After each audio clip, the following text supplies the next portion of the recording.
অভ্র ও পরমাকে একসঙ্গে দেখে খুশি হয়ে যায় ইন্দিরা ও সুদীপা। হ্যাঁ বন্ধুরা, এমনটাই দেখা যাবে। বিস্তারিত জানতে ভিডিওটি না টেনে সম্পূর্ণ দেখতে থাকুন। গল্পের শুরুতেই দেখা যাবে সুদীপা বিছানা থেকে উঠে যায়। এরপরে সুদীপার মাথাটা ঘুরে গেলে সুদীপা পড়ে যেতে চায়। ঠিক তখনই আদিত্য এসে সুদীপাকে ধরে ফেলে। এরপরে সুদীপা বলতে থাকে, আপনি আমাকে বাঁচাতে কেন গিয়েছিলেন? আপনার যদি কিছু হয়ে যেত তখন আপনার মাকে আমি কি জবাব দিতাম? আপনি কেন গিয়েছিলেন সেখানে? তখন আদিত্য বলতে থাকে, আমি গিয়েছিলাম আমার ওয়াইফকে বাঁচাতে। আর কিছু উত্তর আপনার চাই? তখন দেখা যায় সুদীপা বলতে থাকে, আপনি কেন যাবেন? আপনাকে তো আমি বলিনি আমাকে হেল্প করতে। তখন দেখা যায় আদিত্য বলতে থাকে, আমি আমার ওয়াইফকে বাঁচাতে গিয়েছি, আপনাকে নয়। তখন দেখা যায় সুদীপা বলতে থাকে, ও তাই নাকি? আপনি আপনার ওয়াইফকে বাঁচাতে গিয়েছেন? আপনি এখন আপনার ওয়াইফের অধিকার খাটাচ্ছেন? তখন দেখা যায় আদিত্য বলতে থাকে, হ্যাঁ তুমি যা মনে করো। এদিকে দেখা যায় পরমা সুদীপা ও আদিত্যর জন্য খাবার বানাতে থাকে। এরপরে পরমা একা একাই বলতে থাকে, কেউ জানুক বা না জানুক, আমি তো জানি যে আমি ওই মেয়েটার জন্যই এগুলো করছি। কারণ যতই হোক মেয়েটার জন্য আমার খুব খারাপ লাগছে। কেউ নেই, মেয়েটার কেউ নেই, এই জন্য অনেক খারাপ লাগছে আমার। এদিকে দেখা যায় আদিত্যর মাথা দিয়ে প্রচণ্ড রক্ত পড়তে থাকে। ঠিক তখনই সুদীপা আদিত্যর মাথা থেকে রক্ত মুছে দিতে যাবে, তখনই পরমা এসে এমন দৃশ্য দেখে হাতে থেকে খাবারের থালা পড়ে যায়। এটা দেখে অবাক হয়ে যায় সুদীপা ও আদিত্য। এরপরেই আদিত্য বলতে থাকে, তুমি এখানে কেন এসেছো? এরপরে সুদীপা বলতে থাকে, পরমা তুমি কি আমাদের জন্য খাবার নিয়ে এসেছিলে? নিজের হাতে বানিয়ে এনেছিলে? তখন পরমা বলতে থাকে, হ্যাঁ হ্যাঁ, আমি তোমাদের জন্য খাবার এনেছিলাম, কিন্তু কিন্তু তোমরা কি দরজাটা লক করে এরকম বসে থাকতে পারো না? তোমাদের এই কোনো আক্কেল জ্ঞান নেই নাকি? তখন দেখা যায় সুদীপা বলতে থাকে, তুমি কি এই কথাটা মন থেকে বলছো নাকি তোমার মুখের কথা বলে দিলে? এই বললেই পরমা সেখান থেকে চলে যায়। এরপরে আদিত্য সুদীপাকে বলতে থাকে, তুমি ওর সঙ্গে এত ভালো করে কথা বলতে গেলে কেন? এরপরে পরমা ঘর থেকে বেরিয়ে এলে অভ্রকে দেখে চমকে যায়। তার এরপরে অভ্রকে পরমা বলতে থাকে, তুমি হয়তো নিশ্চয়ই ভাবছো যে আমি খারাপ। ঠিক তখনই অভ্র পরমার মুখটা চেপে ধরে আর বলতে থাকে, এত জোরে কথা বলো না, কেউ শুনে ফেলবে। আমি কিচ্ছু ভাবিনি, আমি জানি যে তুমি কোনো অন্যায় করনি। তুমি আমার বোনকে দেখতে গিয়েছিলে, ওদেরকে খাবার দেওয়ার জন্য গিয়েছিলে, আমি বুঝতে পেরেছি। তখন দেখা যায় অভ্র পরমাকে আবার বলতে থাকে, তুমি এভাবে এতটা ভয় পেয়ে থাকবে না। এদিকে দেখা যায় গায়ত্রী আড়াল থেকে সবটা দেখছে আর ভাবছে, আসলে এসব কি হচ্ছে? আমি এই মেয়েকে আমার ছেলের উপর কোনো ছায়া ফেলতে দেব না। এই জোচ্ছর মেয়েকে আমি এখানে কিছুতেই থাকতে দেব না। আমি ঘি আর আগুন একসঙ্গে কোনোভাবে রাখবো না। আমি সুদীপা ও পরমা দুজনকে এ বাড়ি থেকে তাড়িয়েই ছাড়বো। এরপরে অভ্র পরমার মুখে হাত দিয়ে বলতে থাকে, তুমি কোনো ভয় পাবে না, তুমি এখানে মাথা উঁচু করে বাঁচবে, চলো। এরপরে দেখা যায় পরমা রেগে গিয়ে রুমে চলে যায়। এরপরে রূপাকে বলতে থাকে, মা রূপা বলতে থাকে, মা তোমার কি হয়েছে? তুমি কাঁদছো কেন? তখন দেখা যায় পরমা বলতে থাকে, জানো আমি সুদীপার জন্য খাবার বানিয়ে নিয়ে গিয়েছিলাম। সেখানে গিয়ে আমি দেখি দুজনে বসে আছে। ঠিক তখনই খাবারের থালাটা আমার হাতে থেকে পড়ে যায়। আর অভ্র এই জন্য আমাকে দোষারোপ করবে, আমি জানি ও আমাকে বকবে। ঠিক তখনই রূপা বলতে থাকে, কেন তোমাকে বকবে কেন? তুমি তো ওখানে খাবার নিয়ে গিয়েছিলে, তুমি তো কোনো উদ্দেশ্যে যাওনি, তবে তোমাকে বকবে কেন? তখন পরমা রূপাকে জড়িয়ে ধরে আর বলতে থাকে, ও এটা বুঝবে না। ঠিক তখনই অভ্র এলে রূপা গিয়ে বলতে থাকে, বাবা তুমি মাকে বকবে কেন? তুমি মাকে বকো না, মা তো শুধু গিয়েছিল ওদেরকে খাবার দেওয়ার জন্য। তখন দেখা যায় অভ্র বলতে থাকে, তোমার মাকে বলতে বলো কি কি খাবার নিয়ে গিয়েছিল, কারণ সেগুলো তো আবার আমাকে বানাতে হবে। আমি বানিয়ে দিই, ও নিয়ে গিয়ে সেগুলো ওদেরকে দিয়ে আসুক। এরপরে দেখা যায় রূপা গিয়ে বলতে থাকে, মা তুমি কি কি বানিয়েছিলে গো, বলো তো। তখন দেখা যায় পরমা রেগে যায় আর বলতে থাকে, কিচ্ছু করতে হবে না, আমার জন্য কাউকে কিচ্ছু করতে হবে না। এই বলে পরমা রেগে সেখান থেকে বেরিয়ে রান্নাঘরে চলে আসে। তখন রূপা যেতে গেলে তখন অভ্র বলতে থাকে, তুমি এখানে চুপটি করে বসে থাকো, আমি তোমার মাকে হেল্প করি। এই বলে অভ্র রান্নাঘরে চলে আসে।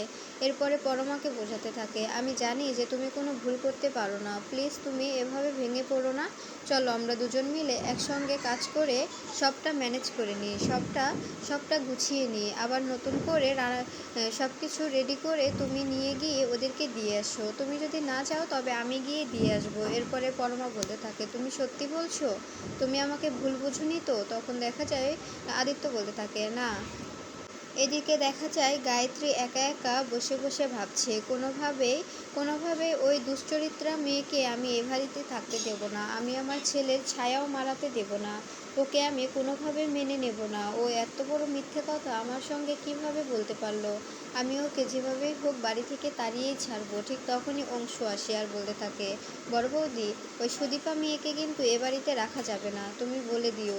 আর ও মেয়ে যেন এ বাড়িতে না থাকে। তখন দেখা যায় গায়ত্রী বলতে থাকে, হ্যাঁ হ্যাঁ, যেভাবেই হোক আমি ওদেরকে এ বাড়ি থেকে বের করেই ছাড়বো। ওরা এ বাড়িতে কোনোভাবেই টিকতে পারবে না। আমি ওদের দুজনকেই বের করে দেব, একজনকেও থাকতে দেব না। এদিকে দেখা যায় অভ্র ও পরমা দুজন মিলে ব্রেকফাস্ট বানাতে থাকে। ঠিক তখনই অভ্র ব্রেকফাস্ট বানায়। এরপরে পরমা কিচ্ছু করতে পারে না। এরপরে পরমা বলতে থাকে, কি করব আমি বলো তো?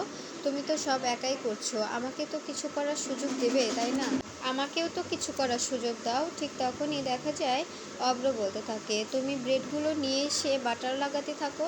এরপরে দেখা যায় পরমা ব্রেড নিয়ে এসে বাটার লাগাতে থাকে, কিন্তু বাটার বেশি হয়ে গেলে তখন পরমা অভ্রকে বলতে থাকো, এমা বেশি তো হয়ে গেল, এখন কি করব? তখন দেখা যায় অভ্র পরমার হাত থেকে ব্রেডটা নিয়ে বাটার কমিয়ে দেয়। এরপরে বলতে থাকে, এই তো এখন হয়ে গেছে, আবার আগের মতো সবটা ঠিকঠাক হয়ে গেছে। তখন দেখা যায় পরমা বলতে থাকে, তুমি তো বেশ ভালোই পারো, তুমি তো সবই দেখছি পারো। তখন দেখা যায় অভ্র বলতে থাকে, আমরা যখন আর্মি ক্যাম্পে থাকি তখন আমাদের এগুলো নিজেদেরই করতে হয়, তাই আমাদের এগুলো শিখাই আছে, আমরা পারি।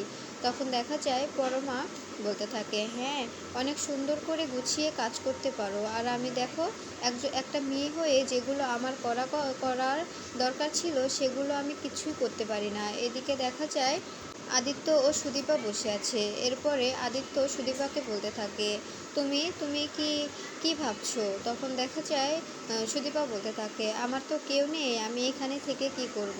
আর বড় মা আর আপনার বাবা তো বলে দিয়েছে আমার বাবার কোনো পরিচয় নেই, তাই আমি এ বাড়ি থেকে বেরিয়ে যাব, আমি এখানে থাকবো না। তখন আদিত্য বলতে থাকে, কে তোমার পরিচয় নেই? কে বলেছে?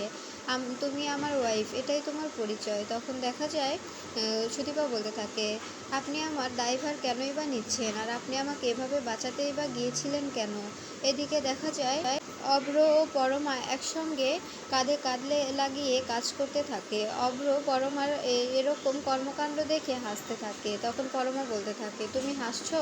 তুমি আমাকে দেখে হাসছো? তখন দেখা যায় অভ্র বলতে থাকে, তুমি একটু বাটার পাউডার নিয়ে এসো তো। এরপরে পরমা গিয়ে ময়দার ডিব্বা নিয়ে আসলে তখন অভ্র ময়দার ডিব্বা রাখতে গেলে ঠিক তখনই সব ময়দা অভ্র ও পরমার শরীরে পড়ে যায়। এটা দেখে হাসতে থাকে পরমা। অভ্র শরীরে পুরো ময়দা মেখে গেছে, এটা দেখে পরমা হাসাহাসি করতে থাকে। ঠিক তখনই অভ্র পরমার দিকে তাকিয়ে অভ্র হাসতে থাকে। তখন পরমা বলতে থাকে, কি হয়েছে? তোমাকে তো পুরো জোকারের মতো লাগছে, কি অবস্থা? এই বলে হাসতে থাকে। তখন দেখা যায় অভ্র বলতে থাকে, তুমি কি ভাবছো তোমাকে খুব সুন্দর লাগছে? তোমার শরীরেও তো পড়েছে, অবশ্য বেশ ভালোই লাগছে, দেখতে খুব সুন্দর লাগছে। এই বলে তখনই অভ্র ও পরমা দুজনেই হাসাহাসি করতে থাকে। এরপরে হঠাৎ করে পরমা অভ্রর দিকে অমনস্কভাবে তাকিয়ে থাকে। এরপরে অভ্র যখনই সেখান থেকে চলে যেতে যাবে ঠিক তখনই অভ্র পড়ে গেলে পরমাও অভ্রর উপরে পড়ে যায়। এরপরে অভ্র ও পরমা দুজনে অপলক দৃষ্টিতে দুজনের দিকে তাকিয়ে থাকে। এরপরে অভ্র মনে মনে ভাবতে থাকে, কতই না সুন্দর হতো যদি আমাদের সম্পর্কটা এরকম সুন্দরই থেকে যেত। কিন্তু পরমা তো বুঝতেই চায় না। পরমা জানি না কি করে। আমি তো পরমাকে অনেক ভালোবেসেছিলাম, দিন দিন আরও ভালোবেসে ফেলছি। ওর এরকম আচরণ দেখে ওকে আমি আরও মন থেকে ভালোবেসে ফেলছি। কিন্তু আমি জানি না পরমা আমাকে সত্যি কতটা ভালোবাসে। পরমা কি আমাকে মেনে নিতে পারবে?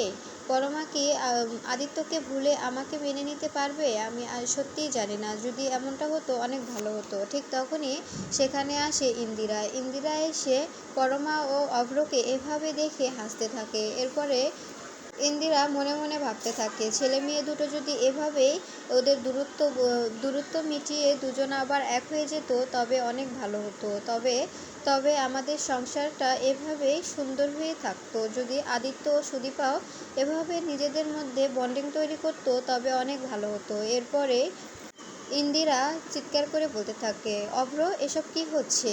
ঠিক তখনই অভ্র ও পরমা ভয় পেয়ে যায়। এরপরে ইন্দিরা হাসতে থাকে আর বলতে থাকে, কি অবস্থা তোদের? এগুলো রান্নাঘরের কি অবস্থা করেছিস? এদিকে দেখা যায় আদিত্য সুদীপাকে বলতে থাকে, তুমি কোথাও যাবে না, তুমি কোথাও যাবে না। তখন সুদীপা বলতে থাকে, কেন? আপনি এসব বলার কে? তখন দেখা যায় আদিত্য বলতে থাকে, আমি আপনার বাবাকে কথা দিয়েছি, আমি কখনো আপনার হাত ছাড়বো না। তখন সুদীপা বলতে থাকে, বাবা?